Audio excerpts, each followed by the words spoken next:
Good evening. Our live webinar for Thursday, June 25th, 2020 is the topic, Fair Housing Rights Are Civil Rights, a historical overview of the Fair Housing Act and where we are today. So thank you for joining us. All of you that are joining our webinar, I see that you're all starting to come into the webinar. So thank you for joining us.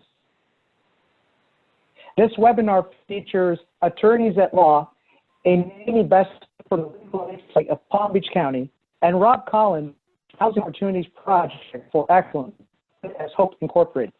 The Legal Society of Palm Beach County provides assistance with free, no-cost legal assistance.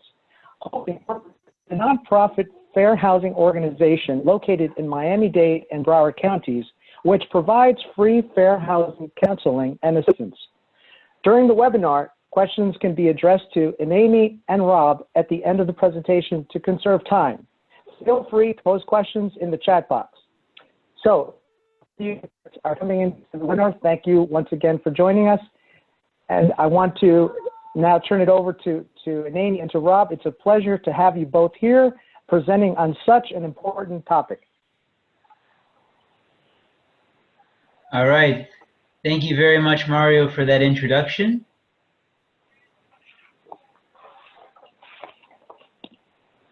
Yes, likewise. Thank you, Mario. You can go to the first slide. Yeah, we can go to the first slide. So what we're going to do is Eneami and I, hi, this is Rob Collins speaking. Eneami and I are just going to run through a series of questions and we'll just kind of answer them. So please put your questions in the chat, as Mario was saying, but otherwise we've got some questions that we're just kind of posing that we'll answer ourselves. So, was South Florida always segregated? So in terms of always, with the people who have inhabited South Florida, I mean, you had lots of different Native American tribes and people living here, but you know, moving into fair housing, what we're talking about sort of, as a lot of migration happened into South Florida from other parts of the country, frankly, there was discrimination de jure, by law, de jure meaning by law. Certain people just could not live in certain neighborhoods, and that's how it was by law. The laws said, oh, you can't, you're a certain skin color, you can't be here. It wasn't until the Civil Rights Act of 1866 from Congress that said, okay, you can no longer discriminate based on race. But then people providing housing, they engaged in what were called restrictive covenants.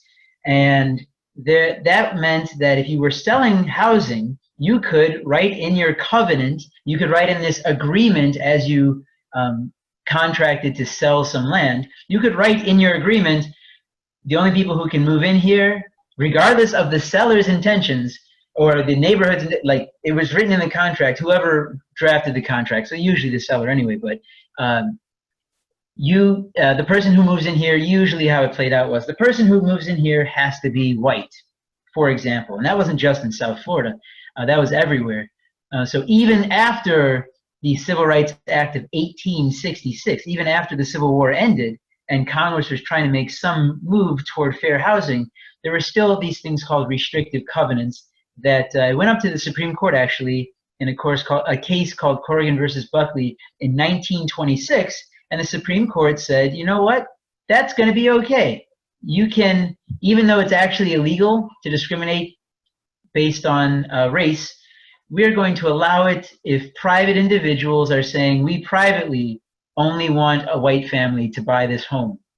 And that stood as the law from 1926 to 1948 with another Supreme Court called Shelley versus Kramer. And then the Supreme Court said, well, actually, if you're going to use a restrictive covenant and keep out people based on their race, frankly, you can never enforce that, because if you enforce that and you go to the courts to make that happen, then it's actually the government who is helping perpetuate and perpetrate that discrimination. So restrictive covenants were around until 1948, so very deep into the 20th century. And people were using that as a way to get around fair housing laws. So South Florida has been segregated for a very long time, yes. So then, you know, a reasonable follow-up question is, well, if you look at places in South Florida and otherwise, I mean, don't people kind of choose to live around people who look like them? And that's all over the world. That's certainly, and the answer is yes, that is true. But these fair housing laws that we're talking about today, they are about options. And so certainly the law isn't going to make you not live near your family or people who look like you if that's what you want. But if you are thinking outside of that box, if you are deciding, hey, I want to live near this place for employment, I want to live near good schools for my kid, I want to live near, you know, a place where we have a nice view, then you can't say that that segregation is okay. Then the laws have to open up everything for you. And I see this comment in here: segregation is forced, not a choice. Separation is a choice. That's fine. I mean, people can define the terms how they want to, but certainly the term self-segregation is, I mean, it's not a term that I invented. Like, that's a term that people use. And these fair housing laws are about opening it up, your options, as much as possible. So if you decide you want to live near people who look like you, that's fine. But if you decide that you don't want to, the law says you can't be kept out of those opportunities.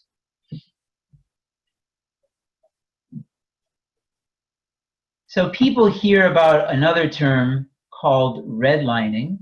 And redlining, literally, as part of Franklin Delano Roosevelt's New Deal, the banks actually literally made a red line on maps around areas where they did not want to engage in giving people home loans and giving people not only that ability to build equity and build wealth in their home, but also the mobility to get out of, you know, a place where maybe they don't want to be and they need money to have some mobility. So redlining refers to literally that red line where banks decided, people who live in this area around which I am drawing this red line, we're not going to make home loans to them.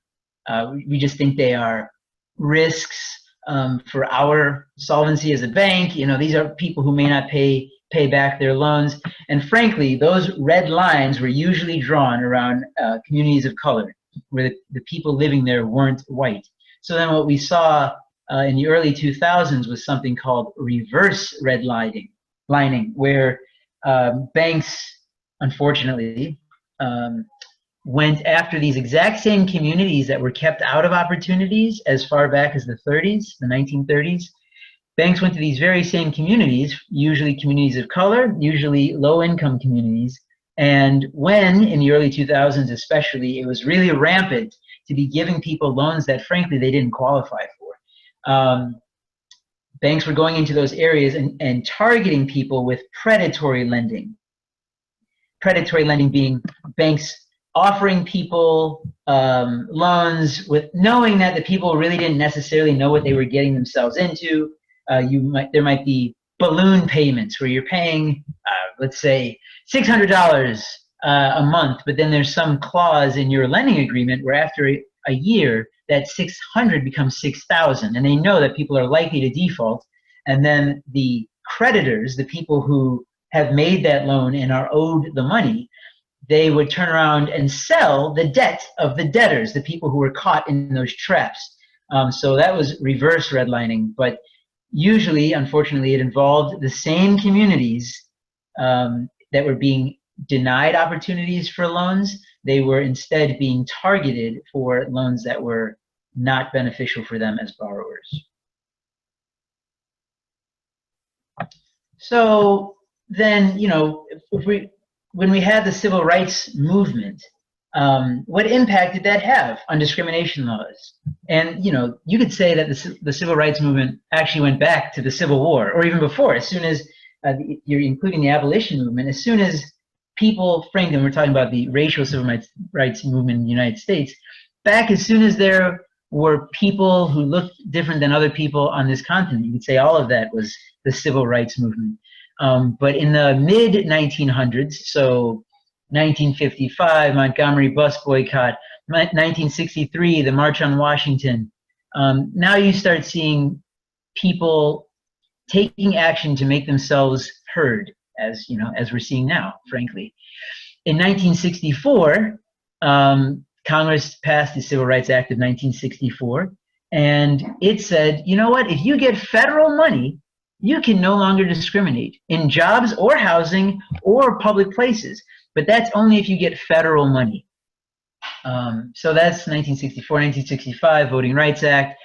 1968, Martin Luther King sadly was assassinated on April 4th. 1 week later, on April 11th, Lyndon B. Johnson signed the Civil Rights Act of 1968, which included the Fair Housing Act, which is the bedrock of fair housing law in the United States. And that was, frankly, that was a direct result of the civil rights movement, people advocating for themselves, and frankly, the thing that really put it over the top was, sadly, the assassination of Martin Luther King. And Lyndon B. Johnson recognizing, Lyndon B. Johnson and Congress, I should say a lot of people in Congress, recognizing that things were reaching a boiling point and they needed to respond. They needed to start doing things to solve these problems that were happening in the country.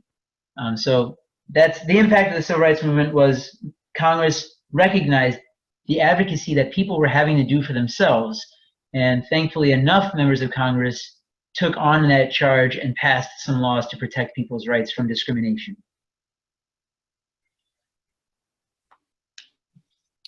So what laws have been passed to fight housing discrimination?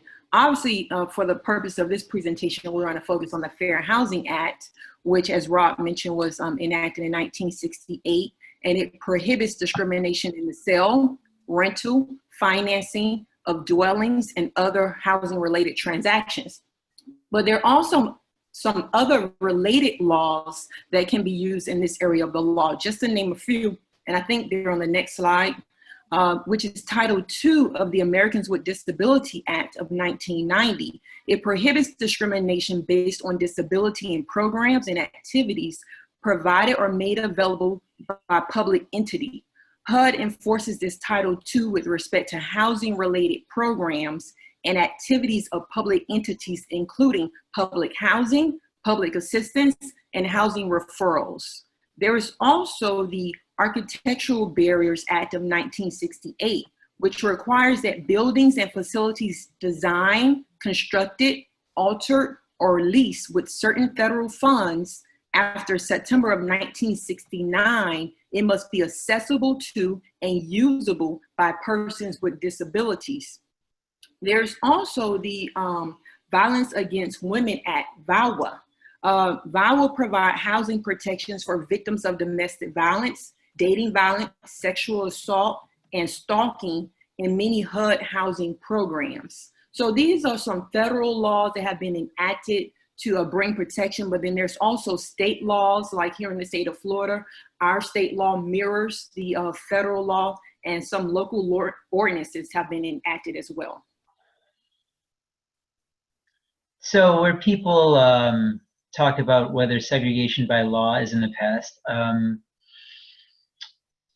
frankly, by law, yes, but unfortunately, as many people know, there are so many ways, so many loopholes, so many tricks that housing providers will try to get around those legal prohibitions on discrimination.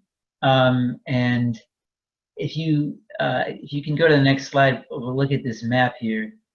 So that map on the screen now is about the 100-mile distance between Jupiter, Florida, at the top of the north end of Palm Beach County, and Homestead, Florida, there at the bottom. So the top of Palm Beach County to the bottom of Miami-Dade County, about 100 miles there.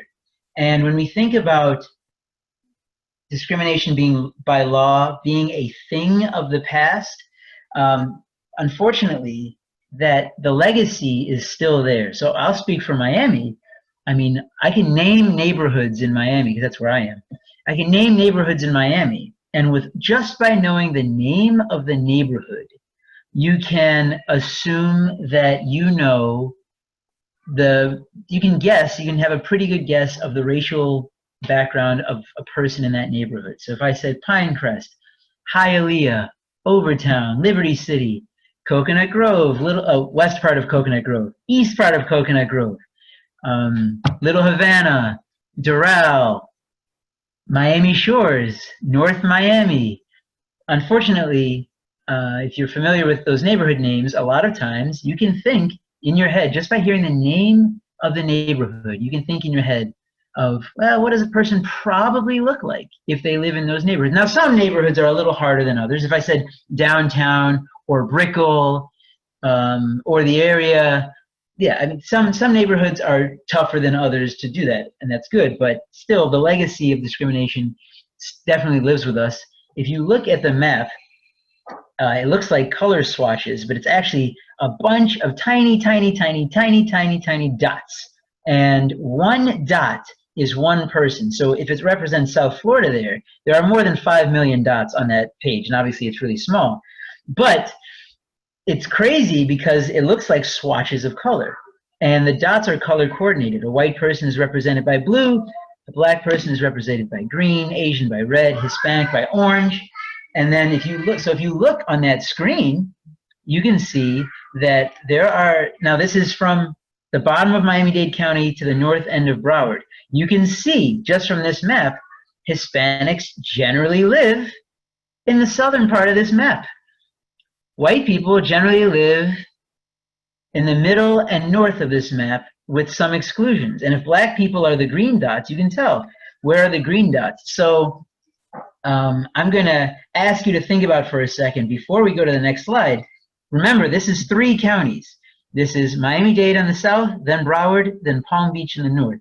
Please look at that map and see if you can figure out where the county lines are, where various neighborhoods and cities are within the county lines, looking at no geography. I mean, you have the coastline, you can tell where the coast is, but you're really just looking at colors representing the race of the people who live there.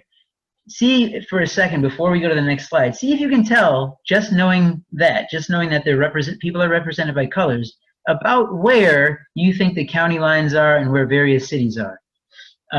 And while you're thinking about that, I'll address this question in the box because I talked about redlining. Are cases of redlining found today? Yes, the short answer to your question is yes. Banks definitely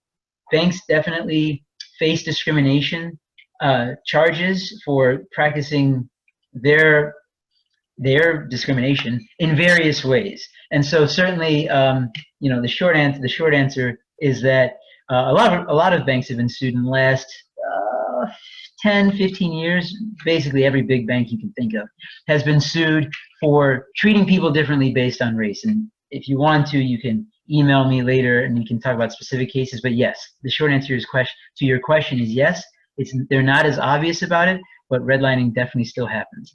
So Mario, if you could please go to the next slide and see if people did accurately understand where different cities fall based just on the race of the people who live there.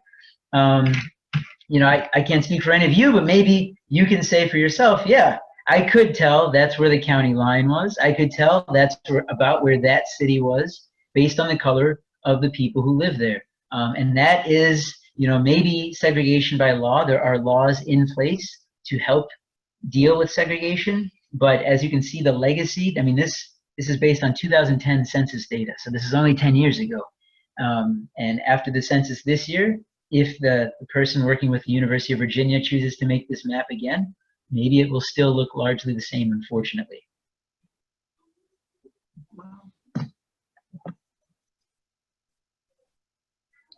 Next slide, Mario.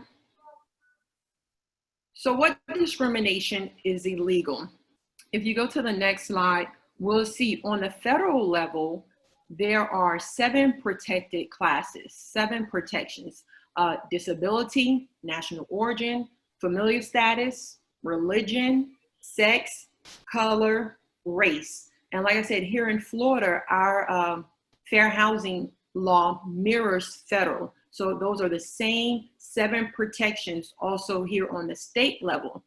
Now, as I mentioned, that there's also local county ordinance who have enacted, if they have chosen to go above the federal standard and the state standard. So here in Palm Beach County, there are 4 additional protections, which is age, marital status, gender identity or expression, and sexual orientation. So in Palm Beach County, there are a total of 11 protections in Palm Beach County. Rob, And then, certainly. go back.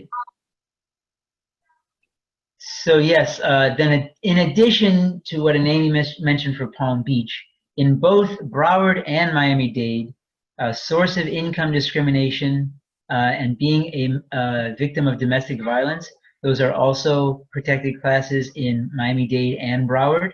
And then in Broward, in addition, your political affiliation and your status as a veteran are additional protected classes. So just a reminder, and you can probably figure it out by looking at it, but when we say protected classes, we are saying the reasons for which it would be illegal to treat you differently in a housing transaction.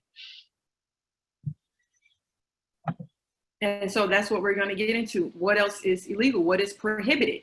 So based on being in those protected classes, no one cannot refuse to rent, sell, or negotiate housing. No one can deny housing or otherwise make housing unavailable. That includes association approval. A lot of these homes now, developments have associations, and sometimes those association applications have criminal background checks, credit checks, and so sometimes the association may deny someone based on their status in a protected class. No one can falsely claim that housing is not available for inspection, sale, or rental. So say you are with your realtor and you find a home that you are interested in, and you call up, your realtor wants to make an appointment, and they say, oh, the house is no longer available, it's off the market. But you find out later, or somehow it really wasn't off the market. They falsely claimed that the housing wasn't available. Or say you made the appointment and everything seemed well, and then you show up, and for some reason, all of a sudden, oh, you know what, we just accepted an offer before you came in. And maybe it's because they saw the color of your skin or your nationality or something like that. So falsely claiming that housing is not available. Setting different terms, conditions, or privileges for the sale or rental of housing. Again, just based on the fact that someone is a member of protected class. And this is important to note that the Fair Housing Act, it really covers, it's very vast and expansive. It covers realtors, brokers, bankers, lenders, the whole buying, leasing, selling. It really covers the whole home buying or renting process. Provide different housing services or facilities, including steering people to one dwelling instead of another. That's an example of, I have an example like that, but steering people to certain developments, almost with the redlining, steering based on their color or familiar status, steering them to where they want them to reside. It is prohibited to advertise or make any statement indicating a limitation or preference on any of the protected classes. Now, there are some exceptions to this. They call it the Mrs. Murphy law.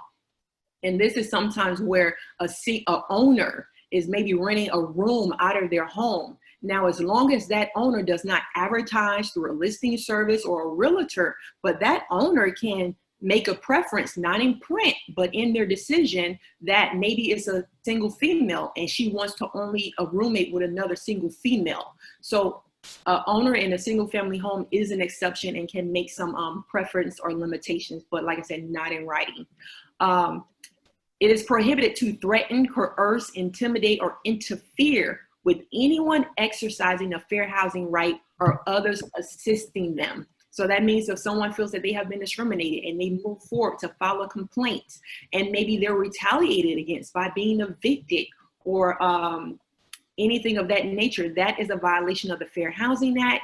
And also to persuade an owner to sell or rent housing based on their entry of members of a protected class. This is block busting. And that's how where they would move into, if minorities were moving into a community, they would convince white people to sell their home at a lower rate, and that's blockbusting. Let's see a question. Can an owner in a duplex discriminate to who lives in the other half without a realtor? You know, I think that's a little, Rob, you can chime in. I think that's because a duplex, you're in one side, and so who's in the other side? I think it's, and a duplex, I don't think that's considered a single family home. Yeah, I mean, it depends on the situation, but neighbors can definitely be, can definitely violate the Fair Housing Act. So it depends.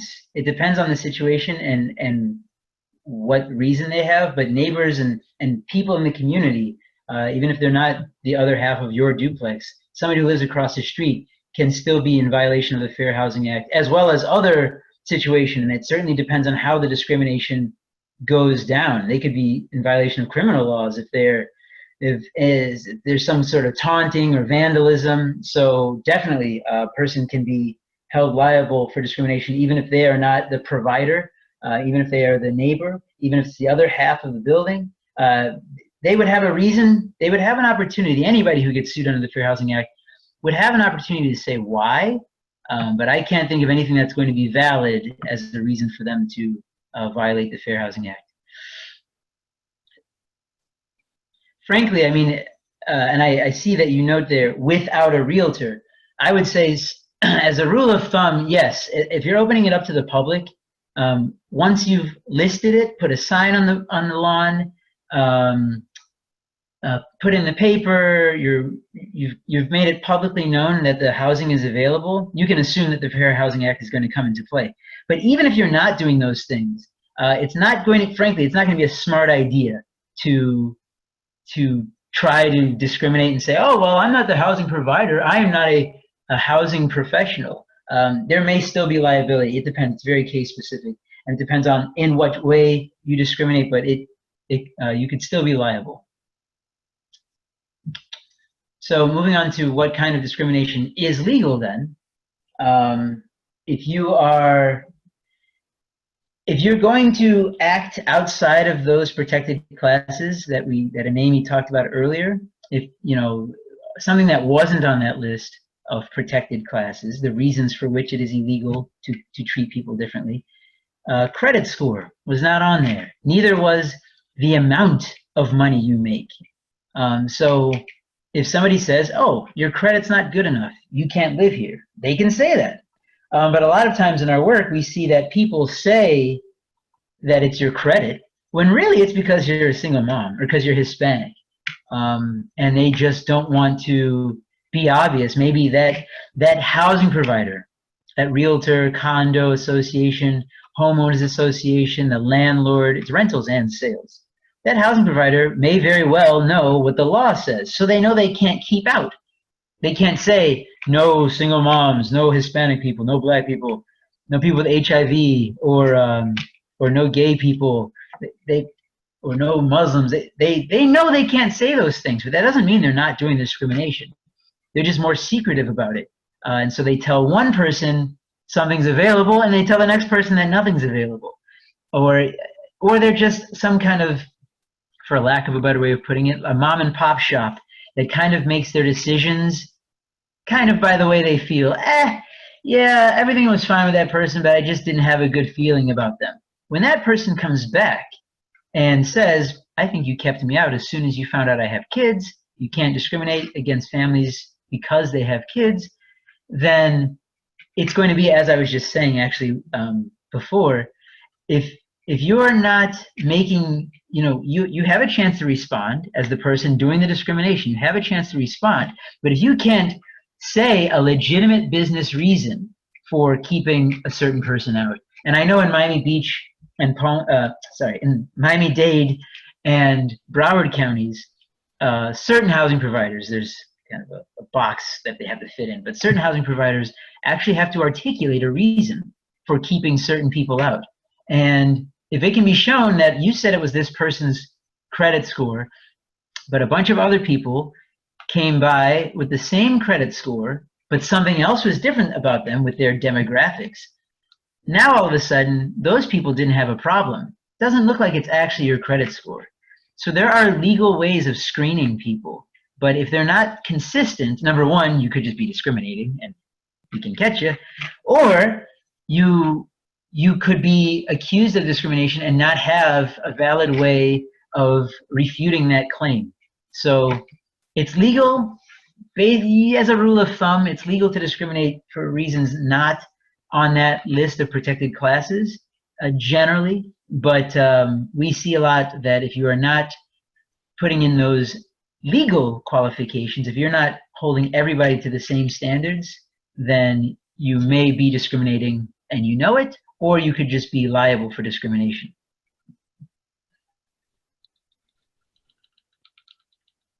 So what does this look like? We want to provide some, because laws can be just like law and a lot of information. So we want to apply it to hypothetical or maybe some actual cases that we had to just give you an idea of what this may look like. I'll start just one with familiar status discrimination. One is, like I said, steering families. There was a particular case where a woman or a family, they were moving into a housing development and they wanted a unit closer to the gate of the development. They saw it, they were told that the house was available, but when they got there, the HOA tried to really encourage them to look at a unit in the back of the development. And they didn't understand why, like, well, no, we're not interested in the unit in the back of the development. But it came out is that they were steering families with children to the back of the development because they did not want the children visible. So that is a discrimination based on familiar status. Another one I'll give, making housing unavailable.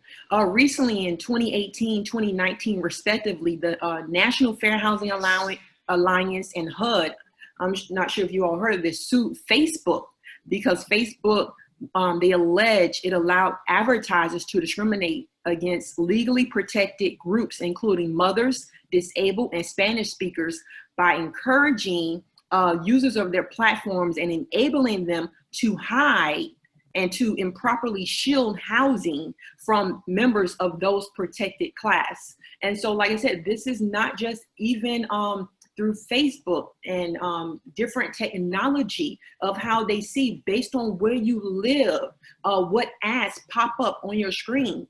And that also is subjected to the Fair Housing Act and how they were making housing unavailable because members of those protected classes, they couldn't even see the ads. And then also, I would say now, something that's really what we're dealing with now is COVID-19. We know that there's so much research and it's still being developed, but media reports are also suggesting discriminatory treatment based on national origin. People who are from Asia, China, or elsewhere, they're also saying that minorities are heavily contagious with this disease. So some people, based on their membership to a particular race or national origin, they could be discriminated in housing, saying, oh, well, we don't want you if you're of the Asian persuasion or from China to move into our communities or our neighborhoods. And that would be discrimination to those who are regarded as having, it's a type of disability, they are regarded as having an impairment. Did you have anything, Rob? Sure. I mean, so those are some really good longer examples of discrimination. It certainly plays out that way. There in those ways. Other times it can be like really small and almost hard to notice. Instead of putting a sign up that says, "Oh, no black people allowed," instead they take your phone call and they say they'll call you back, and then they just don't call you back. You know, it might look like that.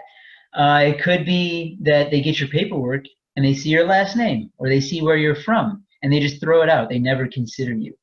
Or they tell you, certainly like Eneami said, they tell you that a place is unavailable, but then 2 weeks later, you still see them listing it in the newspaper or on the internet after they told you nobody could move in there anymore. Or they have the nerve to tell you, you and your family might be more comfortable in that neighborhood over there. Or maybe they put the paperwork down on the table and they slide it over to you instead of handing it to you. Or they roll their eyes when they see you coming. Or they don't look you in the face when they're talking to you. Or they speak a different language that they know you don't speak to make you feel unwelcome, like in your presence. They speak this other language. Or they give you short, dismissive answers. Make you feel like you shouldn't be there. Or they're just rude to you in a way that you know they're not being rude to everybody. And or in a way that you're not being treated in other places that you go. It's just this place that seems to have a hang-up. So certainly those in-depth examples that Eneami gave, it could certainly play out that way. But it could be something really simple. And maybe you just have a hunch that it happened. And you could very well be right. And I don't know a fair housing agency in the country that won't allow you to call just on a hunch. You know, if you don't have a smoking gun or something in writing or a clear comment about your race or having kids or something like that, don't let that deter you. If you think just on a hunch that it happens to you, like we certainly don't want people frivolously complaining, but if you think just on a hunch, yeah, I got treated a certain way, it's free to call HOPE, at least. It's free to call Legal Aid Society of Palm Beach County, free to call the Fair Housing Center of the Greater Palm Beaches. And there are a number of places, entities that are ready to help, that it won't cost you anything. So we don't want to deter people by making you think you have to have some kind of smoking gun or clear evidence. It could just be on a hunch. You feel, yeah, when I walked out of there, I think I got treated a certain way. Well, it's all housing discrimination is obvious, right? Well, not right, based on some of the examples that Rob just gave. I mean, the rolling of the eyes, not returning your call, I mean, that wouldn't really be obvious to a lot of us. But also we can look at unequal treatment. That sometimes that's when it's not obvious, and that's why Rob is saying, if you have a hunch, you know, give us a call. Anyone, no matter what county you're in, there's a housing organization there to assist, because through investigation and evaluation, we can determine maybe there's some unequal treatment where there may be a general policy, but we look at how is that policy applied. An example, there could be a high level unequal application of criminal background policies to those of protected class of race, color, and national origin. You know, when we just think about it, a lot of African Americans have criminal backgrounds, and Hispanic and brown people. And so a lot of times when these criminal background checks, when it comes to housing, when we look at how is the law or the policy applied, we look at who is being impacted by this. And that is also lead us to disparate impact. Used if the policy is consistently applied. They say, oh, everyone has to complete this application. Everyone, you know, we do this, we take everyone through the same process. Okay, well, you may take everyone through the same process, but let's look at when it is applied, what is the result? And if the result is that people of color and their race and national origin are being discriminated against, then that is a discriminatory policy that they may have. And obviously, I don't want to get into the legal standard, but they'll have to have some reason to justify it. But so sometimes like that, it may not be obvious, and sometimes it takes a little more digging and evaluating.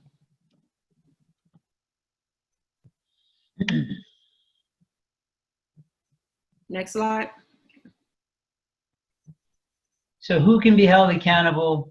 As a rule of thumb, anybody whose job has to do with your housing can be held accountable. Under the Fair Housing Act, it doesn't contemplate that it has to be the person who says yes or no on an application, because a lot of times the discrimination happens at a different time than that, frankly. It could be the person who says yes or no on an application, certainly, but it could also be the person who answers the phone, or the person who shows you around on the tour. It could be the person who, the roofer, the code compliance person. It could be the mortgage person, the lender at the bank, the people who publish the ad in the newspaper. Publishing an ad, as Eneami said, is itself a violation of the Fair Housing Act. So publishing an ad that shows discrimination, you know, you could, a newspaper could be on the hook for violating the Fair Housing Act. So it could be any number of people, frankly. And if somebody is working in the capacity of their job and they are discriminating, they could hold the entire organization liable. So that is to say, if a realtor represents a realty company and then aids in discrimination, then that realty company can be sued as well, as long as that person is acting within the confines of their job. And a realty, every situation is different. If a person is new on the job and a realty company hasn't had, in their opinion, a chance to train that person properly, they might have some way to get out of it. But every case is different. Maybe before a different judge or jury, that realty company is not convincing enough to say that they missed the chance to train someone. Certainly, if a realtor is engaged in multiple acts of discrimination that have all been brought to the attention of their bosses, it's going to be a lot harder in that case for them to say that, oh, we didn't have a chance to train them. Well, what about all of these other times? Not only did it happen and they weren't adequately trained, but you kept this person on your payroll. So it could depend, but a lot of people can be held accountable. Basically, anyone whose job, whether they are paid or not, when I say job, the work that they're doing, because maybe they are volunteers on a condo association or a homeowners association, but as long as they are in some position, whether they're making decisions or whether they are just simply doing actions that keep a person out or make a person get charged more or denied certain amenities or services or insurance or anything like that, a lot of people can be held accountable under these laws. Darren Range, I see your hand is up under attendees. If you could, you can put something in the chat if you would like, or you can wait till the end. But you can put a question in the chat if you have it. So what if a housing provider, using the example of a realtor, let's talk about a realtor, or a landlord, really could be anybody, and they say, well, they're just trying to help. So you're telling me I discriminated against you in housing, but the truth is there are balconies in that unit that you were looking at, and I know you have young children, and I didn't want anything to happen to your kids. That's very real, but unfortunately, the problem is there's two things. One, in the larger context, the protected classes were passed as protected classes because of pervasive discrimination because of those reasons. So that is to say, in 1968, when Congress passed the Fair Housing Act, the first four things they considered were being unfairly held against people were race, color, national origin, and religion. Then when they added gender discrimination in 1974, Congress said, okay, too many women are being kept out of opportunities. And then in 1988, when they added discrimination against families with children and people with disabilities, Congress was saying, the context here is that it's happening too often that people are being kept out of opportunities just because of these protected class reasons. So even if you, be real, even if you are what you might call a good-hearted realtor trying to keep kids safe, the larger context is that Congress recognized, or whichever legislative bodies passed whichever fair housing laws you want to refer to, they recognize that the larger context is people are being kept out of opportunities for reasons that we don't think are fair. And so even if you are trying, you are trying to help, unfortunately, the larger context is that it's being used as these characteristics, these demographics of people are too often being used as a weapon against people. And so we're not going to let anybody do it regardless of their intention. The second part of it is that I was just going to say, going back to what if a housing provider is just trying to help? The second part of it is housing providers, if that was a way to get out of trouble, is to say, oh, I was just trying to help. Housing providers would just say that. Housing providers would just say that every time. Every time when they get their chance to respond and say, oh, well, I did it to help them. Yeah, I didn't want them to have to deal with harassment based on their religion, so I just told them it wasn't even available. Then that's what housing providers would say. So that's another reason why Congress and these laws, when they are being decided and being interpreted, the laws recognize that people will just be untruthful about their intentions. And they'll just say, oh yeah, I was trying to help. So then I hear it a lot of time especially from condo associations and other owners. They'll say, well, it's my property, can't I protect it? And I'm sorry, I don't know why I gave that hypothetical person that accent. But they could just as easily be like, hey, it's my property, why can't I protect it? Like, they could sound like anything. But a person will say, you know, it's my property, why can't I do what I want with it? If I'm a landlord and I have 100 units, why can't I just decide who lives there? The short answer is we tried that. This country tried that for over 100 years, between the end of the Civil War and the passing of the Fair Housing Act in 1968. So we tried that, and it just wasn't working. Unfortunately, when given a lot of power, unfortunately, people were being kept out of opportunities unfairly. And I don't even have to say it's unfairly. Congress, in passing these laws, said it's unfair. And then further, frankly, following these anti-discrimination laws, it's the cost of doing business. I mean, if you wanna break it down like that, like I'm just a messenger. These legislative bodies have decided that is the cost of doing business. Because we've seen what happens when people are given free rein and absolute power in discriminating, we are deciding that the cost of doing business in the United States is that there are certain reasons you can't use against certain things, certain characteristics you can't use against people in making housing decisions, or in public places, or in employment. So do fair housing laws protect only those directly impacted by discrimination? No. Clearly, those who have been directly impacted, yes, the Fair Housing Act protects them, but it also protects family members, their family members, and those who are associated with members of the protected class. And so going back to the example of COVID-19, being diagnosed with COVID-19 is a disability under the Fair Housing Act. Therefore, a person may be discriminated against in violation of the act if they are denied housing opportunities for having a record of contracting COVID-19 or being regarded as having COVID-19.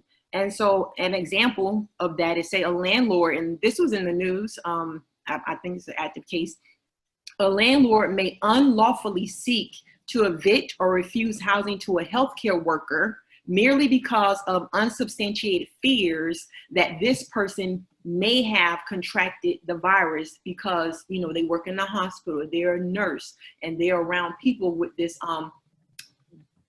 disability, with this disease. So even though the nurse, the healthcare worker, may not be directly the disabled person, but they are regarded as, and because they help those who have the diagnosis. So the Fair Housing Act will also protect them as well.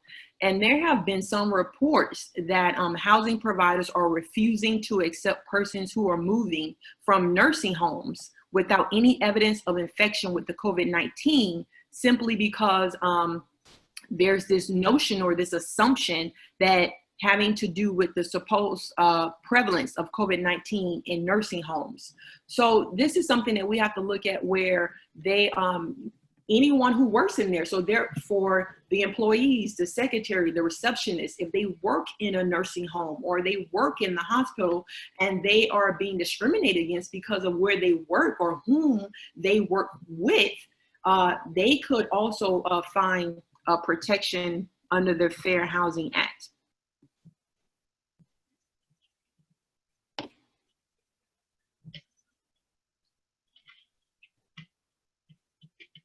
So what can you do about housing discrimination?